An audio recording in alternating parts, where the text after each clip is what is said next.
Let's talk about education. More specifically, education in America. Yes, ladies and gentlemen, that's right. Today I'm going to teach you why the American public education system doesn't really matter. At least to the degree that you think it does. Now, the American public education system has been around for a little under 200 years now, and ever since it has been the beautiful hot mess that we know and love. Now, with myself graduating soon, and being a product of the system, I figured I'd go over the numerous problems it has, and maybe crack some jokes along the way. So, let's get started, shall we? For decades now, it has been widely believed and accepted that American schooling has been slipping behind its counterparts, such as Russia, China, or Japan. To combat this, they passed the National Defense and Education Act in 1958. Keep in mind, that was kind of passed just out of fear thanks to Sputnik launching a year earlier. The 1965 Elementary and Secondary Education Act, which increased federal influence in education as part of the War on Poverty, and the No Child Left Behind Act, which basically had schools administer standardized tests to determine who needs federal funding the most. So, how do we do? 25th in math, 17th in science, and 14th in reading. So, how do we differ from the rest of the world? Well, it turns out in places like South Korea, students spend 12 hours a day in the classroom, plus tutoring in the evening, plus 2 months of more schooling. In Finland, aspiring teachers are subject to painstaking examinations, where around 80% of them fail. This juxtaposition led us to a new system, where, if you've been a student for the past decade, you know all too well, Common Core. The goal of Common Core, a system introduced in 2010, was to ensure that regardless of what state you were in, you received a quality education that prepared you for everything you need in life. This is because, for most of our history, education was loosely controlled by the federal level, more directly implemented by the state, and most directly by the local counties. In theory, this seems good, right? Local people getting control over their local education? In reality, it turned the nation's system into an inconsistent jumble of different curriculums. The adoption of Common Core was incentivized by the Obama administration's Race to the Top program, which went like this. Please adopt Common Core, and reform your education system. Why? $4.5 billion. With Common Core now implemented in 46 states and the District of Columbia, it was time to get to work on restructuring America's education. Right? That turned out to be a pretty hard thing to do. With a decade of retrospect now, we have no convincing evidence that Common Core has done anything to improve the education of students in our country. It is believed that the program was such a massive overhaul to the system, but lacked the actual support needed. Of course, schools aren't going to meet the massive new standards if their infrastructure is stagnant, right? In just one decade, Common Core was repealed by 7 states entirely, with 4 more currently in the works of getting rid of it. Of course, the main reason was because it had no good impact. But one with a keen eye will notice that practically all the states that don't use Common Core have some tie to the Republican Party. This is because many claim that the system takes away control from parents and states and give them to the federal government, with Florida going even as far as to ban textbooks for indoctrination, citing that they are incorporating prohibited topics or unsolicited strategies, including CRT. So, make of that what you will.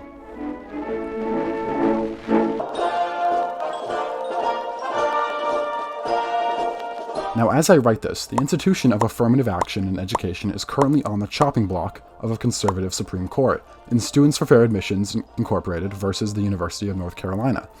So take everything I say with a grain of salt and keep up to date with the news.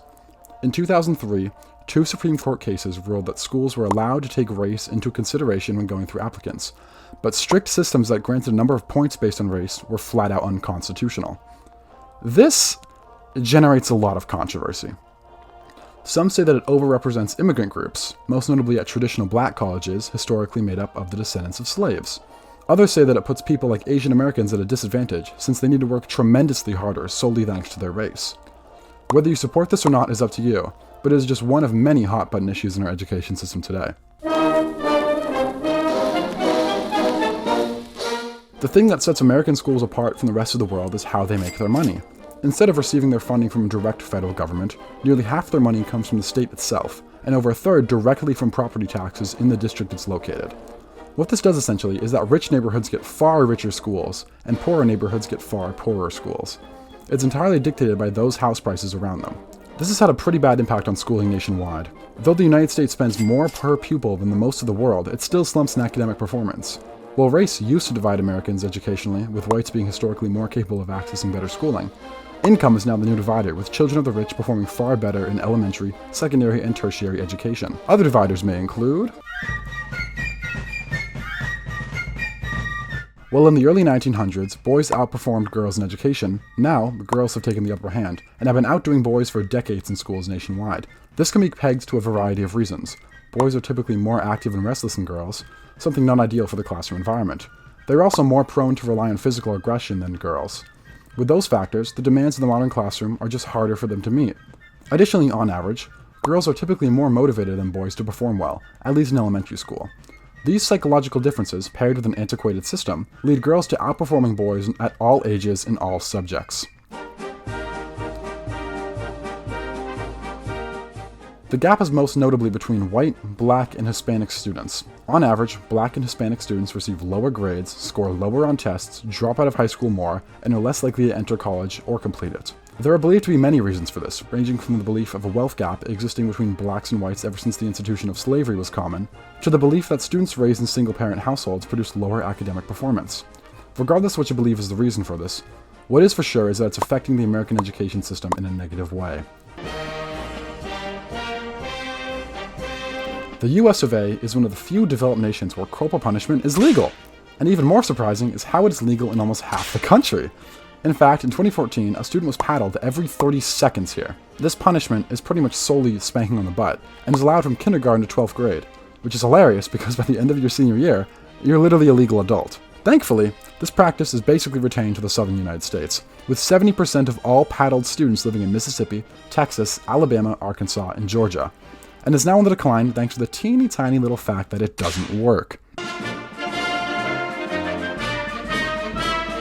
Okay, we all know about that one bad thing that is unfortunately very synonymous with American schools, so I'm kind of walking on eggshells here. I'll be as informative as I can without explicitly saying exactly what you're thinking.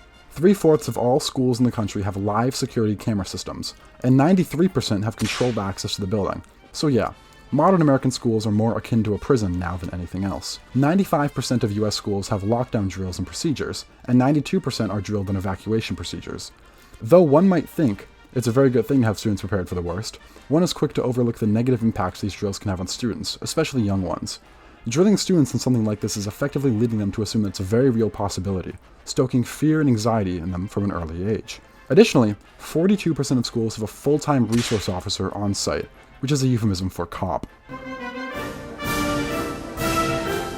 In 1899, the state of Kansas banned the teaching revolution on its state assessment tests.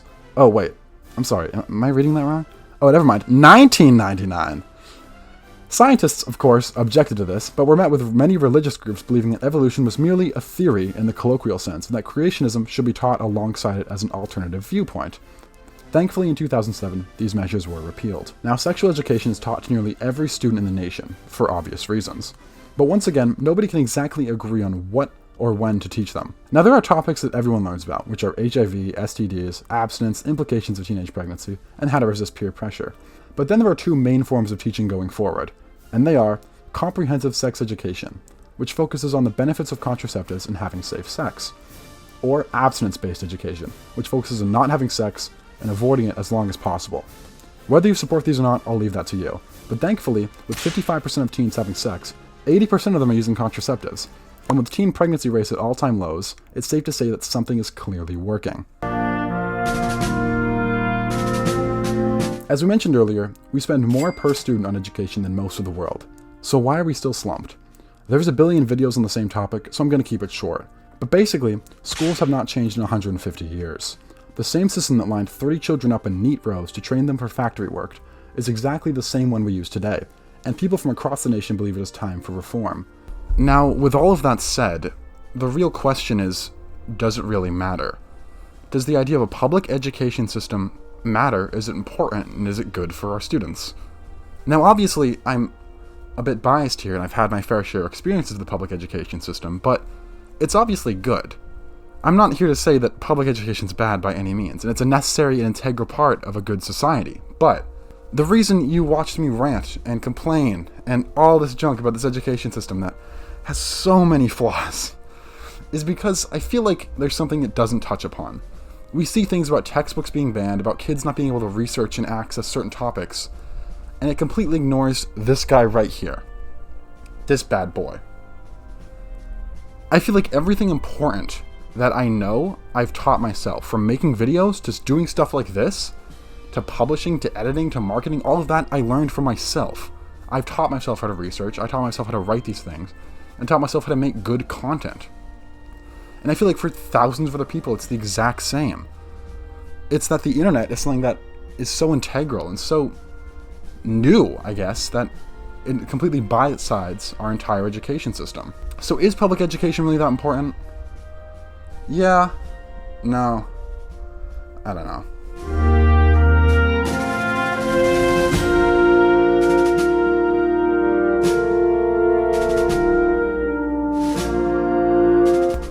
Thank you for watching, everyone. I don't know if you noticed, we have a new format here. I might do more of it, I'm not sure. But I decided to try it out, see how it came out. So, if you like it, let me know. This video was really fun to make. It was on the back burner for like a year, and I finally got to making it. I don't know what's coming next, I'll let you know, but hopefully you enjoyed it. Have a nice day. Take care. Subscribe. God bless.